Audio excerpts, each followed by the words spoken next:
Something that really feathers my feathers is struggling and finding something harder than I want it to be.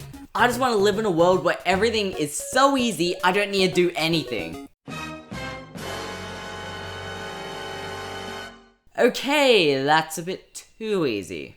Difficulty determines how much you struggle at something, and with video games, there are 4 different difficulty categories. From, this game is easy and boring, he says as he's playing Bob the Builder, Bob's Busy Day on the V-Smile, to, this is easy but I'm having fun just cruising through the game, to, now this is a fair challenge, and, this is so unfair games. Sometimes a game's difficulty can depend on the person playing it. Someone who is really good at first-person shooters could be really bad at Mario. Or that the game is too complex for a little kid, or too simple for an older kid. There can be things in the games themselves that can make it trickier for the player, such as music so awful it's hard to sit through, remembering button combos in fighting games, struggling with timing, and your friend trying to distract you.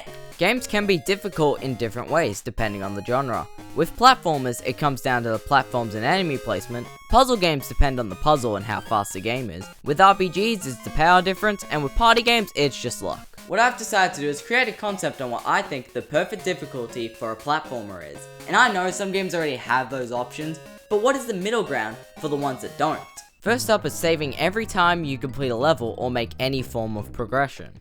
One thing I don't like about the original Crash Bandicoot is how the game saves. You can only save the game once you have gotten a gem or completed a bonus stage. The problem with that is that, for example, if you got a game over on level 5 but only completed the bonus stage on the first level, you'd be back at the first level, which for a lot of people would be enough to make them decide to become an artist. NES games are infamous for only having 3 lives, 3 continues, and no way of saving your progress. Meaning if you got a game over at the final boss, you get sent all the way back to the beginning. Having games save every time you make progression will keep the player playing, and also takes everyone's time into consideration, allowing people who don't have much time for gaming to be able to slowly chip away at the game. In Super Mario 3D World, there is an item known as the Invincibility Leaf, which makes you invincible for the entire level unless you fall into a pit.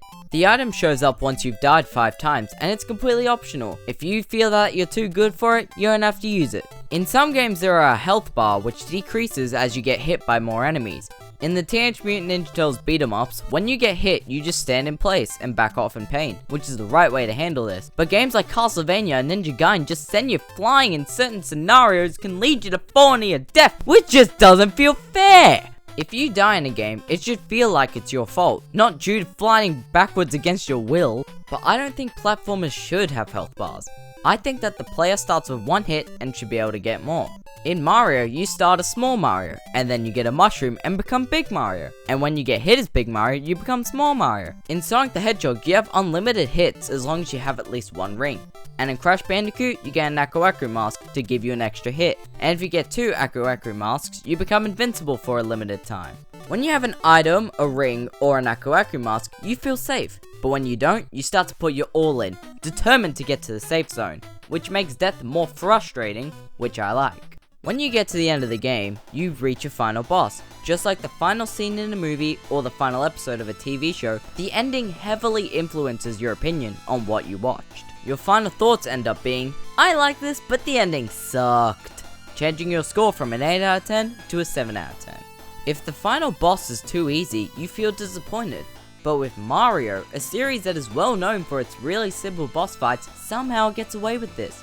But other games are considered disappointing because of their final bosses. But maybe, just maybe, the bosses aren't actually what caused people to be disappointed with a game.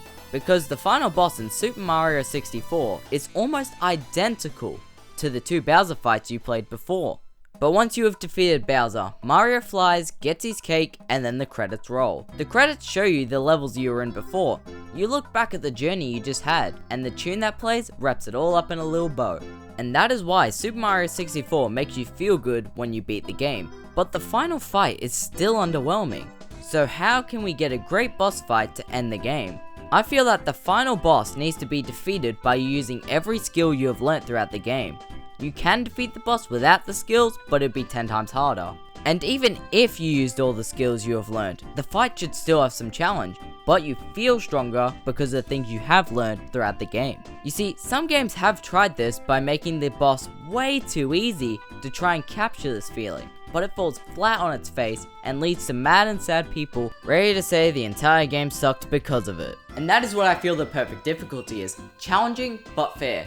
But anyways, let me show you how much better I've gotten at trying to speedrun Jimmy Connor's Protest Tour on the Super Nintendo.